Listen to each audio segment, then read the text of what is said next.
प्रदेश के कैबिनेट मंत्री सतपाल महाराज और डॉक्टर धन सिंह रावत ने रविवार को सतपुली के खेरासेण में नवनिर्मित राजकीय महाविद्यालय भवन का लोकार्पण किया। इस दौरान दोनों मंत्रियों ने इसे पर्वतीय क्षेत्रों में उच्च शिक्षा के नए दौर की शुरुआत बताया। सतपाल महाराज ने कहा कि आधुनिक सुविधाओं से सुसज्जित इस महाविद्यालय से अब दूरस्थ क्षेत्रों के छात्र छात्राओं, खासकर बेटियों को अपने क्षेत्र में ही बेहतर शिक्षा सुविधा मिल सकेगी। उन्होंने कहा कि सरकार गाँव-गाँव तक विकास पहुंचाने के लिए प्रतिबद्ध है।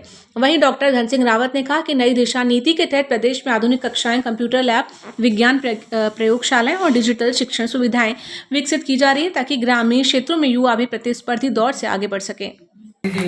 हमारे सबके प्रिय माननीय कैबिनेट मंत्री को शाल उड़ाकर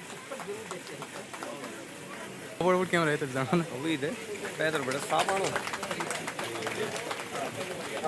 युवा नेता सुरेश जी हमारे उच्च शिक्षा निर्देशक को भी शाल उड़ाकर सम्मानित करेंगे। माननीय सुरेश जी, आज यहाँ राजकीय महाविद्यालय का खैरासैण के अंदर लोकार्पण हुआ है। बड़ी प्रसन्नता की बात है और सभी बड़े यहाँ पर उत्साहित हैं और उनकी समस्याओं का निदान हो रहा है। और यहाँ पर सबकी मांग है कि एक बस सर्विस चलाई जाए, तो उसके लिए भी हम प्रयासरत हैं। और इसके साथ साथ थोड़ा पानी की भी किल्लत है, उसका भी समाधान होगा। और धन सिंह जी भी हमारे साथ आए हुए हैं, उन्होंने यहाँ के काफ़ी समस्याओं का श्रवण किया है, सुना है और उनके निदान के लिए हम लोग तत्पर हैं। कॉलेज का उद्घाटन हुआ है और आपने देखा होगा कि बहुत अच्छे कॉलेज बने हैं। यहाँ पे छात्र छात्राएं भी हमारी काफ़ी पढ़ाई कर रहे हैं। आज मैं सतपाल महाराज जी का भी और अपने शिक्षा विभाग का भी धन्यवाद दे रहा हूँ कि बहुत अच्छा ये कॉलेज बना है और यहाँ पे जो बच्चों के लिए हम हर प्रकार की सुविधाएँ भी देने वाले हैं। देखिए, अब छात्रों की संख्या तो जैसे बच्चे आएंगे वैसे पढ़ेंगे, तो लेकिन हम वहाँ हर ब्लॉक में डिग्री कॉलेज खोल रहे हैं और मुझे बड़ी खुशी है कि अब गरीब बच्चों के लिए जो है हर ब्लॉक में डिग्री कॉलेज खोलेंगे। आपकी जिम्मेदारी सबसे ज़्यादा देखिए, बंगाल में बहुत ऐतिहासिक निर्णय वहाँ के आए हैं और वहाँ की जनता को हम धन्यवाद देना चाहता हूँ। मैं भी वहाँ पे चुनाव में था और बहुत अच्छा परिणाम वहाँ के रहे हैं। आज मंत्री जी के सम्मुख महाविद्यालय की जो भी समस्याएं थी, वो भौतिक समस्याएं हों, इंफ्रास्ट्रक्चर समस्याएं हों या ह्यूमन रिसोर्स संबंधित सभी समस्याओं को रखा गया और मंत्री जी ने आश्वासन दिया है कि तुरंत आप हमको इसका एक विधि डीपीआर बना करके प्रेषित करिए, हम उस पर तुरंत कार्रवाई करने जा रहे हैं। ये महाविद्यालय सतपुली में तीनों संकाय की कक्षाएं होती है, साइंस, आर्ट्स और कॉमर्स। ये हमारे तीनों संकायें यहाँ पर संचालित होती है और साथ ही साथ यहाँ छात्राओं की संख्या ज़्यादा है, छात्रों की संख्या काफ़ी कम है। लेकिन इन सब के बावजूद भी महाविद्यालय की जो कुछ उपलब्धियां हैं बहुत ही उल्लेखनीय हैं। अभी अखिल भारतीय बौद्ध ज्ञान परीक्षा हुई थी, उसमें हमारे महाविद्यालय की छात्रा का स्टेट रैंकिंग है, जिसे कि 12 मई को ऋषिकेश में सम्मानित किया जा रहा है। और साथ ही साथ हमारे महाविद्यालय में विगत 5 वर्षों में करीब 13 छात्र छात्राएं विभिन्न सेवाओं में चयनित होकर करके यहाँ से गई है। इन सारी समस्याओं और हमारी सीमितताओं के बावजूद भी हमारे महाविद्यालय के छात्र छात्राओं और प्राध्यापकों दोनों की उपलब्धियां निश्चित रूप से विशिष्ट और विलक्षण है।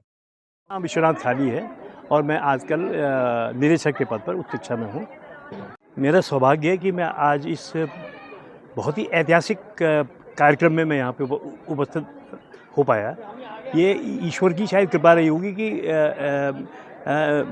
सतपाल महाराज जी, हमारे धन सिंह रावत जी और इस तरह के लोग, और क्योंकि खैरा गाँव आप कह रहे हैं, खैरा के तो त्रिवेंद्र सिंह रावत जी जो हैं वो हैं, तो ये ऐसा एक महाविद्यालय है जहाँ पे वास्तव में प्रतिभा मुझे लगता है कूट के बच्चों में भरी हुई है। और उससे बड़ी बात मैंने देखा कि अनुशासन का यहाँ पे बच्चों में बहुत अच्छा प्रभाव मैंने अनुशासित बच्चे देखे। महाविद्यालय की प्राचार्य और प्राध्यापक जो हैं, कुछ प्राध्यापकों को तो मैं जानता भी हूँ, ये कुछ कर्मचारियों को भी जानता हूँ, ये बहुत ही काम करने वाले, कर्मशील है और एकदम ईमानदार से काम करने वाले व्यक्ति हैं। तो मैं समझता हूँ कि इन लोगों के रहते हुए मैं समझता हूँ कि महाविद्यालय जो है उत्तरोत्तर प्रगति करेगा। इसकी कार्यालय संस्था ये भवन खैरासैण सतपुली में बना है, डिग्री कॉलेज। इसका प्रशासनिक भवन है ये। इसमें 4 क्लासरूम, उसको पार्टीशन करके 6 क्लासरूम में कन्वर्ट किया गया है और नीचे प्रशासनिक भवन, principal room, staff room, library, ये सब बनाया गया है और इसकी लागत 306 लाख थी। इस कॉलेज में आने से कोई फायदा नहीं है क्योंकि काफी बच्चों के लिए बहुत दूर हो गया है, काफी बच्चे बहुत दूर से आते हैं, उनका 100 से 200 तक का किराया लग जाता है। खास करके जब ज्यादातर लड़कियां ही आती हैं, उनकी सेफ्टी को भी काफी प्रॉब्लम होती है और आजकल के यहाँ जंगल का रास्ता है तो काफी जंगली जानवरों का भी डर रहता है। इस वजह से काफी बच्चे आ नहीं पाते, जैसे हम ही नहीं आ पाते हैं। हमें ऐसा हो जाता है कि हम इतनी दूर कैसे आए, रोज रोज कोई नहीं आ सकता है। तो हमारे इस बिल्डिंग के बनने का कोई फायदा नहीं हुआ है। जो कि ये मतलब कॉलेज है ना, जो ये हमें मतलब ऐसी जगह बनाया गया है जहाँ से हमें कोई सुविधा प्राप्त नहीं हो रही है, पहली बात। और दूसरी बात, यहाँ यातायात का सबसे बड़ा वो है असुविधा। यातायात जैसे यहाँ पे गर्ल्स लोग आती है, उनके लिए सेफ्टी नहीं है, दूर दूर से आना पड़ता है। ऐसे नहीं कि सारे बच्चे प्रॉपर सतपुली से ही आ रहे हैं, क्योंकि सतपुली से बाहर से भी काफी बच्चे आते हैं, उन्हें काफी दूर से आना पड़ता है और कॉलेज के लिए। तो क्या बोलते हैं, हमें बस यही चाहिए सरकार से कि प्रशासन से हमें यही मांग है कि इस कॉलेज के यातायात का साधन किया जाए, कोई बस लगाई जाए जिससे मतलब सबको सुविधा प्राप्त हो। हाँ जी, हाँ जी, हाँ जी। हमने पेयजल के लिए दिया, उन्होंने मतलब हमें आश्वासन दिया है कि वो हमें सारी सुविधाएं प्राप्त करवाएंगे। अब देखते हैं बाकी तो प्रशासन क्या करता है। राज्य सरकार ने राशन कार्ड धारकों के लिए ई-केवाईसी प्रक्रिया को अनिवार्य कर दिया है। सभी यूनिट धारकों को 30 मई तक हर हाल में अपनी ई-केवाईसी पूर्ण कराने को कहा गया है, ताकि भविष्य में राशन प्राप्ति में किसी प्रकार की असुविधा न हो।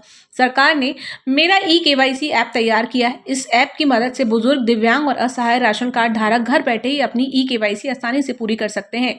ऐप में आधार संख्या, पंजीकृत मोबाइल नंबर पर प्राप्त ओटीपी और फेस रिकग्नाइजेशन के जरिए सरल प्रक्रिया अपनाई गई है। जिला पूर्ति अधिकारी के अग्रवाल ने बताया कि मेरा ई-केवाईसी ऐप के माध्यम से छूटे हुए लाभार्थी भी आसानी से प्रक्रिया पूरी कर सकते हैं।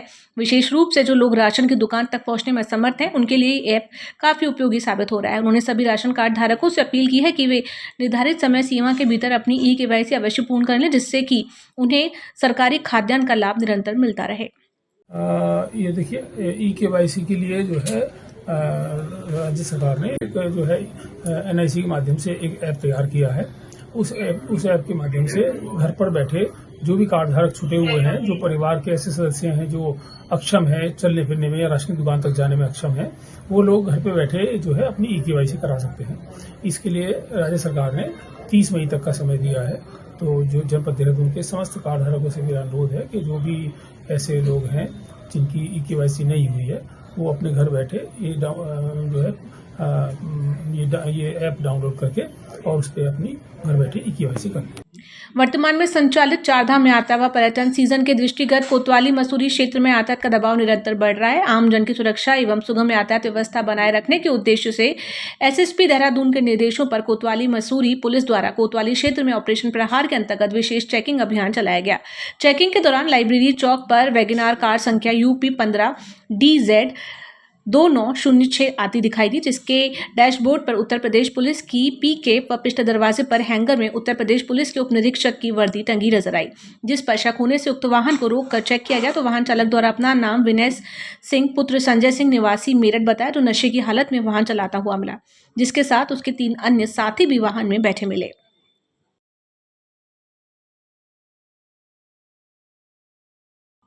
केदारनाथ से लौटते वक्त ट्रेन में अचानक लापता हुई प्रज्ञा सही सलामत बिहार के बेगूसराय से बरामद हुई। कानपुर की प्रज्ञा सिंह की शादी को महज 3 महीने हुए। वह अपने पति के साथ केदारनाथ यात्रा से लौटते समय देहरादून गाजियाबाद नंदा देवी एक्सप्रेस से ट्रेन से वापस घर लौट रही थी। अचानक आधी रात प्रज्ञा रहस्यमयी परिस्थितियों में गायब हो जाती है। पति की गुहार पर पुलिस ने जब ढूंढ खोज की तो वह 6 दिन बाद बिहार के बेगूसराय में सही सलामत मिली। पुलिस ने प्रज्ञा को बरामद कर उनके परिवार को इसकी जानकारी दे दी है। मामले में SP देहात शेखर चंद्र सोयाल का कहना है कि महिला को सकुशल बरामद कर लिया गया है। उन्होंने बताया कि महिला ने कल शाम नए नंबर से अपने परिजन को फोन के माध्यम से संपर्क किया, जिसके बाद लोकेशन ट्रेस करने पर बेगूसराय की मिली। उन्होंने बताया कि महिला का कहना था कि मेरी कहासुनी हो गई थी और मैं अपनी मर्जी से चली गई थी। अभी पूछताछ के बाद सभी तथ्यों का खुलासा किया जाएगा। जो पता चला रुड़की से कैसे ये लापता हुई, कैसे ट्रेन से उतरी। अगर आज ये CCTV कैमरे रेलवे में लगे होते तो आज हम 5 दिन से जो छान रहे थे इधर उधर, तो वो हमको न करना पड़ता। ठीक है, सबसे पहले तो रेलवे बहुत बड़ा इसमें मुद्दा लपड़ाई है कि ये तो एक लड़की का मुद्दा है। लाखों जनता आती है 4 धाम यात्रा करने, उसके बाद भी रेलवे में कैमरे नहीं। और रही लड़की की बात, आज ये बेगूसराय से लश्कर पुलिस ने सकुशलता बरामद कर लिया है और लड़की आ गई है, पूछताछ चल रही है। देखिए, सबसे पहली बात वो जो घटनाक्रम था, वो घटनाक्रम ये था कि एक व्यक्ति जो कानपुर रहने वाले हैं, उन्होंने थाना लक्सर में ये बताया था कि उनकी पत्नी जो उनके साथ यात्रा कर रही थी, हरिद्वार तक उनको देखा था और उससे आगे वो मिसिंग है। तो इस बिहाफ पे हमने घटनास्थल इस बीच का मानते हुए थाना लक्सर में उसका मिसिंग कंप्लेन रजिस्टर करी थी। उसके बाद इमीडिएट हमने इन्वेस्टिगेशन शुरू करी। चूँकि कहानी में बहुत सारी चीज़ें क्लियर नहीं थी कि कहाँ तक वो ट्रेन में उनके साथ थी, क्या थी, तो हमने सर्विलेंस के साथ साथ सीसीटीवी और ट्रैक को फॉलो करते हुए कई सारी टीमें बनाई थी। तो कल शाम फाइनली वो बच्ची जो मिसिंग थी उसने अपने परिजनों को संपर्क किया किसी नए नंबर से। परिजनों को संपर्क करने के बाद हमने उसकी लोकेशन ट्रेस करी, तो फाइनली वो बेगूसराय में ट्रेस हुई। तो पुलिस ने भी वहाँ तक अप्रोच करी, तो अप्रोच करने के बाद उसका प्रथम दृष्टया ये कहना था कि मैं थोड़ा मेरी नाराज़गी हो गई थी और मैं अपनी मर्जी से ही बिना किसी के दबाव में घर वहाँ से निकल गई थी। तो अभी जो आगे हमारी इन्वेस्टिगेशन में लीगल कार्रवाई होनी, स्टेटमेंट वो होने के बाद फिर हम मामले का जो यथोचित डिस्पोजल है वो हम करेंगे। चारधाम यात्रा अपने चरम पर है और इस यात्रा के चलते मैंगलोर गुड़ी मंडी प्रत्येक शनिवार और रविवार को लंबे जाम से जूझना पड़ता है। वहीं इस जाम को खुलवाने के लिए मैंगलोर कोतवाली क्षेत्र के पुलिस कर्मियों सहित ट्रैफिक पुलिस को भीषण गर्मी में दिन रात एक करना पड़ रहा है। इस जाम का मुख्य कारण गुड़ मंडी के पास लगे विद्युत के पोल हैं, जिनकी कई बार आला अधिकारियों से शिकायत करने पर भी अभी तक विद्युत विभाग के किसी अधिकारी ने कोई संज्ञान नहीं लिया है। इस मामले में भारतीय किसान यूनियन टिकैत के जिलाध्यक्ष विजय शास्त्री ने भी अधिकारियों से शिकायत की कि उनका कहना है कि एनएच और ऊर्जा निगम के अधिकारियों के खिलाफ गंभीर आरोप लगाते हुए कहा कि इन्हीं अधिकारियों की लापरवाही का नतीजा है कि गुड़ मंडी के पास आए दिन दुर्घटनाएं घटित हो रही हैं और बाहर से आने वाले श्रद्धालुओं को जाम का सामना करना पड़ रहा है। वहीं मैंगलोर सीओ अभिनव चौधरी ने कहा कि उनका सभी अधिकारियों से कई बार पत्राचार हो चुका है। वहीं जिलाधिकारी ने संबंधित अधिकारियों को जल्द से जल्द कार्य पूरा करने की बात कही थी, पर अभी तक अधिकारियों की लापरवाही के चलते लोगों को काफी परेशानी हो रही थी। जिससे कि चारधाम यात्रा में काफी ज्यादा जो भीड़ है वो उत्तराखंड की तरफ मूवमेंट करती है और काफी वाहन जो दिल्ली से और मुजफ्फरनगर मेरठ से आने वाले हैं तो वो मंगलोर होके ही देहरादून और फिर अलग अलग गंतव्य स्थान पर जाते हैं। तो उसी क्रम में हमने जो संडे की प्लानिंग है और जो सैटरडे की प्लानिंग है, जो वीकेंड की प्लानिंग है वो अलग अलग हमने कर रखी है। उसी के हिसाब से हम जो ट्रैफिक का डाइवर्जन भी करते हैं और जो हैवी ट्रैफिक है वो नंगला इमरती की तरफ से भी भेजते हैं। तो ये सारी प्लानिंग भी चल रही है। साथ में क्योंकि जो गुड़ मंडी है उसके आसपास कंस्ट्रक्शन का काम चल रहा है तो उनके साथ भी हम लगातार बाकी विभागों के साथ भी समन्वय में है। जो पीडब्ल्यूडी है, जो एनएचएआई है, उसी में उनके जो बिजली के खंभे हैं वो भी शिफ्ट होने हैं। तो जैसे वो शिफ्ट होंगे थोड़ा सा हमें भी स्पेस मिल जाएगा उसमें। और इसके लिए लगातार जो विभिन्न विभाग हैं जैसे एनएचएआई हो गई और पीडब्ल्यूडी, उनके साथ लगातार पत्राचार किया जा रहा है।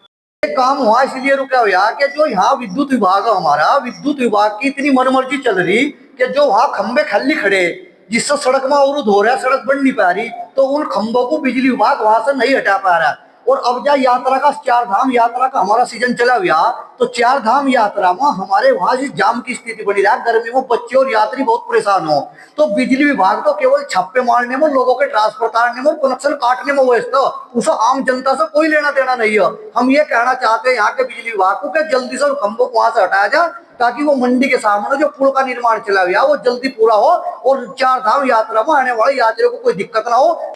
युद्ध और वैश्विक परिस्थितियों के चलते पैदा हुए पेट्रोलियम संकट को लेकर प्रधानमंत्री नरेंद्र मोदी ने देश की जनता से संयम और सहयोग की अपील की है।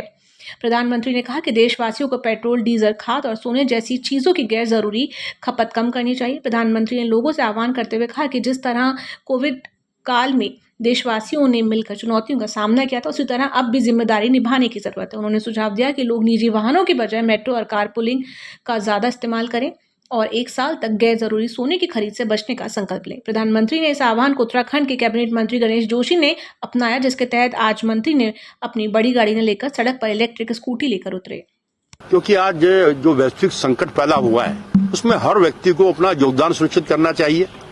अगर ये लंबा चला प्रकार से बार बार युद्ध थम नहीं रहा है, एक बहुत बड़ा संकट हम पर आने वाला है। क्योंकि हमारा 60% से अधिक डीजल पेट्रोल हम बाहर से आयात करते हैं। ऐसे में प्रधानमंत्री ने जो अपील की है सबकी जिम्मेदारी बन जाती है।